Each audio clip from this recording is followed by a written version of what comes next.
Assalamualaikum warahmatullahi wabarakatuh. Om Swastiastu, Salam, Namo Buddhaya, Salam Kebajikan, Rahayu.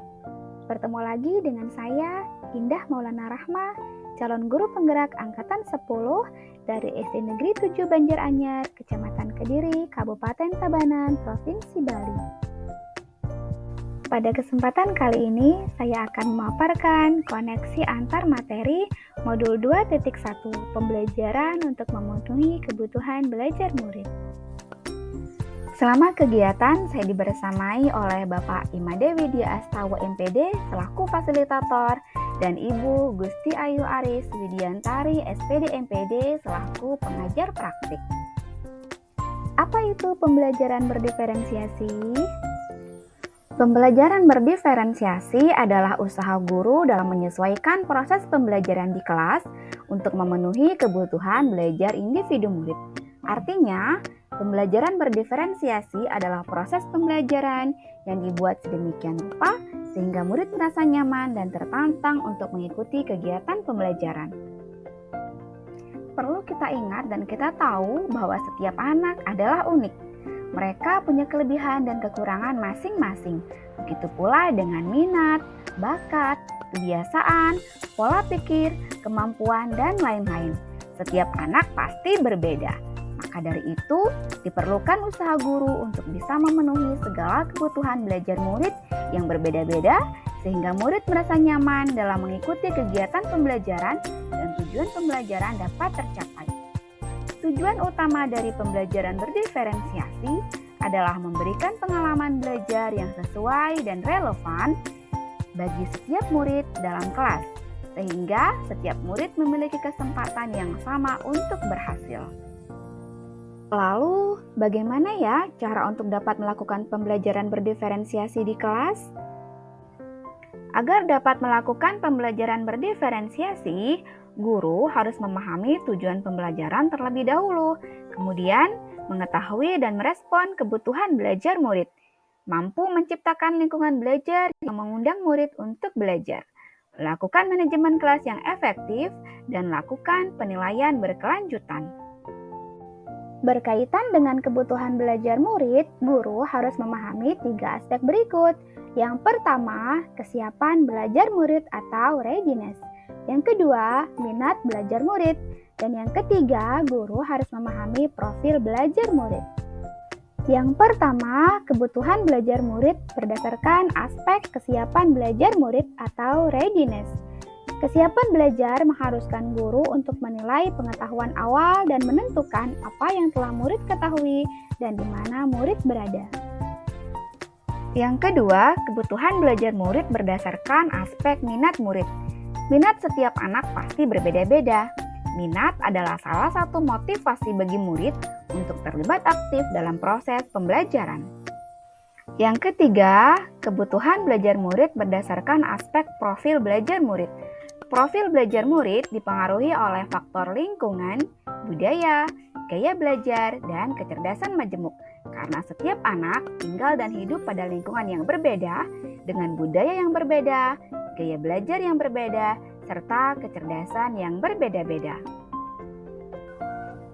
Untuk mengetahui kebutuhan belajar murid, kita dapat melakukan cara-cara berikut ini.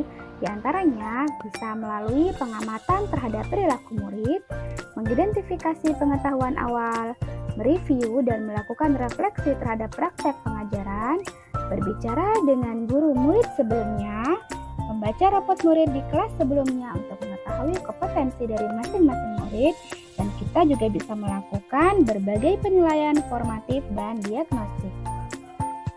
Strategi untuk mendiferensiasi pembelajaran dapat kita lakukan melalui 3 cara. Yang pertama, diferensiasi konten. Yang kedua, diferensiasi proses. Dan yang ketiga, diferensiasi produk. Dalam kegiatan pembelajaran, kita bisa menerapkan ketiga strategi pembelajaran berdiferensiasi tersebut atau memilih salah satu di antaranya. Yang pertama, diferensiasi konten. Diferensiasi konten berkaitan dengan apa yang kita ajarkan, seperti materi, konsep, atau keterampilan yang perlu dipelajari berdasarkan kurikulum. Diferensiasi konten dilakukan dengan membedakan pengorganisasian atau format penyampaian, bukan mengubah kurikulum atau menurunkan standar kurikulum ya. Yang kedua, diferensiasi proses. Diferensiasi proses merupakan kegiatan yang memungkinkan murid berlatih dan memahami atau memaknai konten dengan cara membedakan proses yang harus dijalani oleh murid. Dan yang ketiga adalah diferensiasi produk.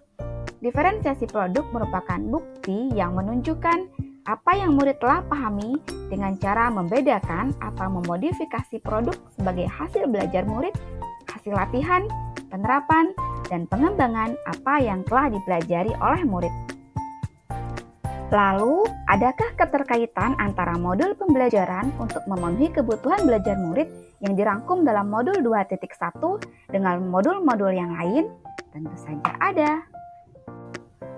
Keterkaitan antara modul 1.1 dengan modul 2.1 adalah untuk dapat melakukan pembelajaran berdiferensiasi, guru harus berusaha memenuhi kebutuhan belajar murid sesuai dengan kodrat alam dan kodrat zaman berdasarkan filosofi Ki Hajar Dewantara.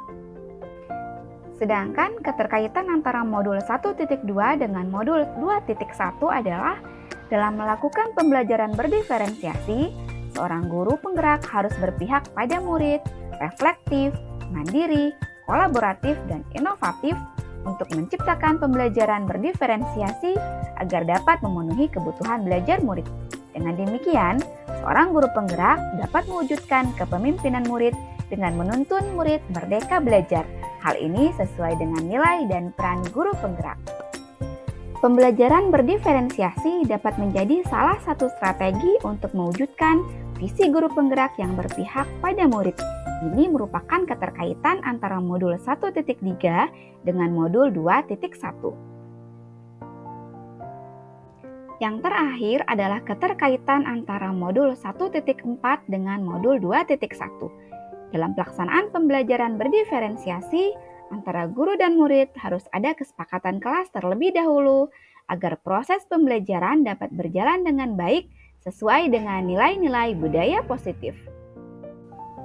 Demikianlah pemaparan saya tentang koneksi antar materi modul 2.1. Semoga menginspirasi. Salam dan bahagia. Wassalamualaikum warahmatullahi wabarakatuh. Om Santi Santi Santi. Om Salam. Namo Buddhaya. Salam kebajikan. Rahayu.